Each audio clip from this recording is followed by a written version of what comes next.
When fishing for that big catch, the dangers run deep. Just ask the people of Woods Harbour, Nova Scotia. They've already endured one tragedy this season when 5 of their own didn't return home.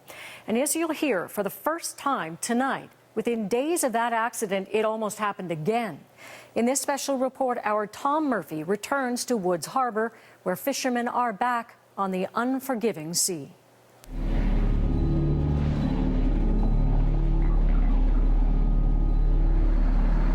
On behalf of the RCMP and Canadian Coast Guard and D&D, we extend our deepest sympathy to the community of Woods Harbour. For Debbie Stoddard, being a fisherman's wife means a lot of time alone with nothing but her thoughts. And in this small fishing community of Woods Harbour, people here are deep in thought since the Miss Alley and 5 young men were lost at sea. You just think that you're terribly sorry that it's them, but you're glad in one sense that it's not you. And I think everybody feels that way, and there's a bit of a guilt there too. Fishermen are born and bred here in this Nova Scotia community. Busy place. A busy place at times, especially, oh my gosh, you should come here the first day of lobstering. A world apart from the military life that Debbie came from. Our fish came in the little frozen blocks that we had every Friday night, you know, deep fried fish, man. So that was my perception growing up, never given no thought because I didn't know nothing about it. Debbie married into this life, had a family. Her middle son, Chris John, was just 6 when he wanted to go winter fishing with his father. He cried and he begged and Sandy kept saying no, and he ended up, well, if you're going to go, you got to be a man. He said, yeah, okay, I'm going to go. Well, Chris wanted to take his toys with him. Sandy said, no, you're going to be a man, you go fishing, you don't take toys with you. He's 6. He's 6 years old. So they took him and he went and he helped out. Chris John grew up to become a fisherman just like his dad and fished alongside the crew of the Miss Alley. This is the community saying goodbye and everything to these young men. I'd say by the looks of it, standing room only. Some young men on the step there now. Yeah, a lot of young men out there and stuff, so. Does the community feel different on a day like this? After the accident happened, nobody had like the heart to go out lobster fishing and stuff. They didn't feel right doing it, but you got to do what you got to do. Debbie's husband Sandy and Chris John were among the first to go back out fishing after the tragedy.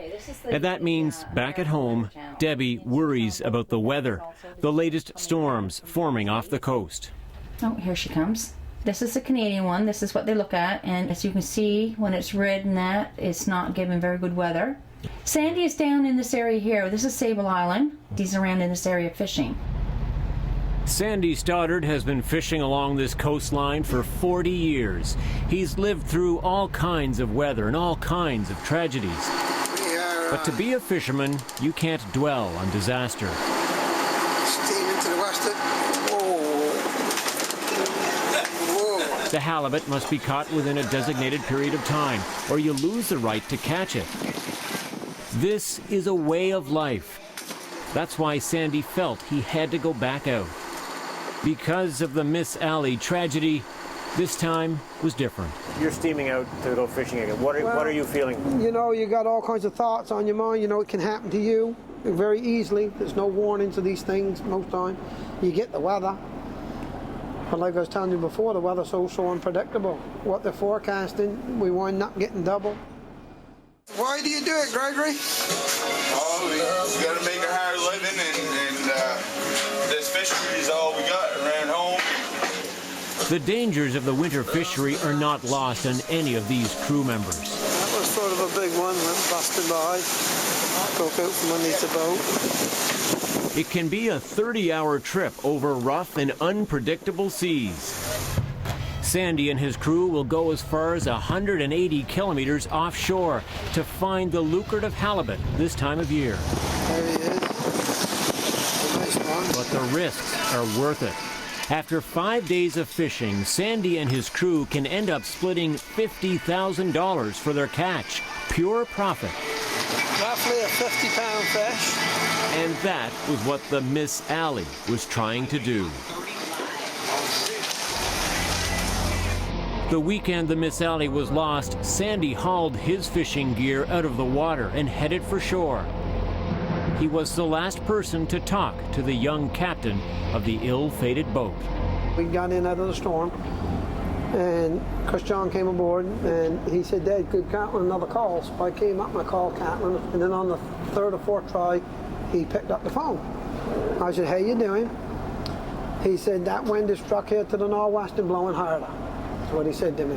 I said, well, be very careful. Be very careful, keep the wind back here. Now, picture the Miss Sally out there. Two storms are colliding rapidly. Waves like these double in size, become twice as powerful in just 4 hours. And I warned him again. I said, you know, you got 50 to 65 storm force giving hurricane force winds. It's going to be bad. In weather much worse than this, the young captain of the Miss Sally lost power to his searchlights, the light he uses to find his fishing gear. He gambled, waiting until morning. So he did what all of us has done. Many years has passed doing the very same thing. And when he got his gear back, he just, you know, it took him probably 7 or 8 hours to get that much gear back in the water, right? So them 7 or 8 hours he'd have been in. He was hit with something that he had no control over. He stayed to get his gear, got caught in a bad situation, and ended up being fatal. Sandy believes the Miss Sally was hit by a rogue wave, every fisherman's nightmare. A huge wave that is unpredictable, and in this case, deadly. American weather still giving storm force winds expected Thursday. Yeah, it's showing sable all in red for you fellas right now. Debbie Stoddard is worried. She's checking the weather again and checking in with her husband, Sandy. The storm is worsening. Yeah. Anyway, so you still don't know what you're going to do then with this, what's coming across? You're going to wait another day and see? I think I'll finish up tomorrow. Sandy decides to make a break for shore. In the rush to beat the storm, he may even have to leave his costly fishing gear.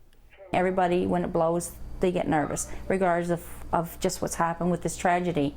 And nobody likes the wind, because the wind sometimes means trouble.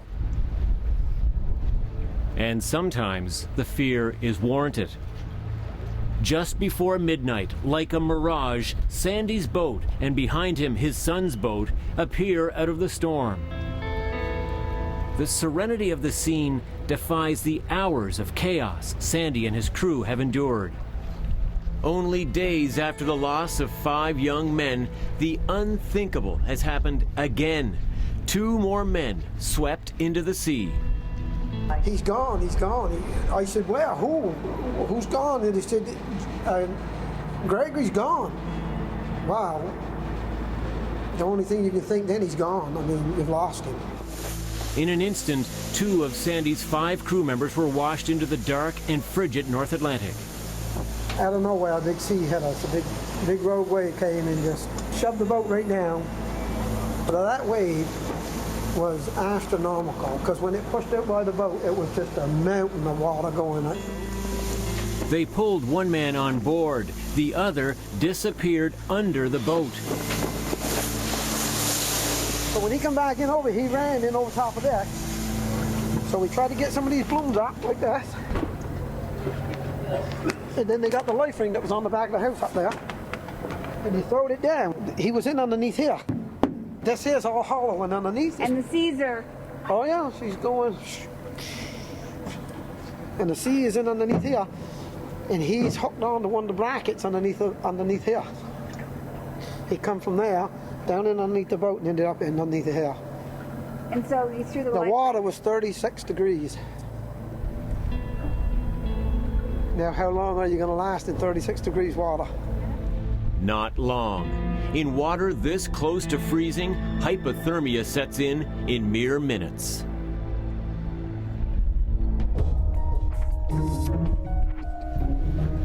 By daylight, the focus is on the reward, the catch.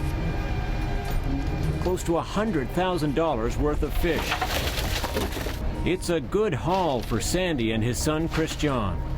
But no one can forget that there are two men who barely escaped this fishing trip with their lives. The what-ifs are haunting. Yeah, they'll always be on the mind. Gregory Nickerson will never forget the feeling of being sucked underneath the boat. When I plunged into the water, I never screamed, I never yelled for help. When the thing came back up, I grabbed on, didn't have enough grip, so I plunged back into the water and it took me underneath the boat. And like I said, I thought of the 5 friends and 5 guys that went down, and I said, this was it. You think the boys in the Miss Alley were with you? Yeah, get us both back aboard. So tell me about that wave that hit you, the rogue wave. Well, just take this building, for example. This one here? This building, you take that building, for example, and that really don't give it the proper perspective because the sea don't come flat, right? But the wave was that high? But the sea would have been that high, and it's pitched on an angle. Then when that green water hits you, it's all solid, tons of water hitting you. Do you have a better appreciation of what Catlin and the crew of the Miss Alley went through now? They went through something that I don't know if words could describe it. They was hit so hard and so fast. In that instant that happened to us, the very same thing could have happened to us, and there's nothing we could have done about it.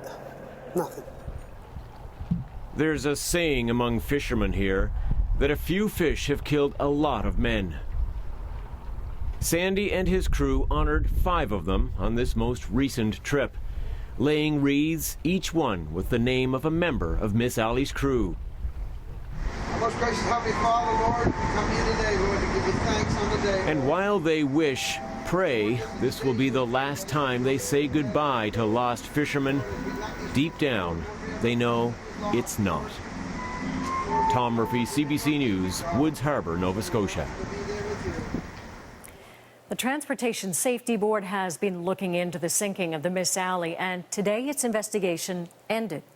The agency says it won't be issuing any recommendations because it can't identify any safety problems that could have contributed to the accident. Investigators found that the 13-meter boat was not overloaded and it was properly equipped with safety and communications gear.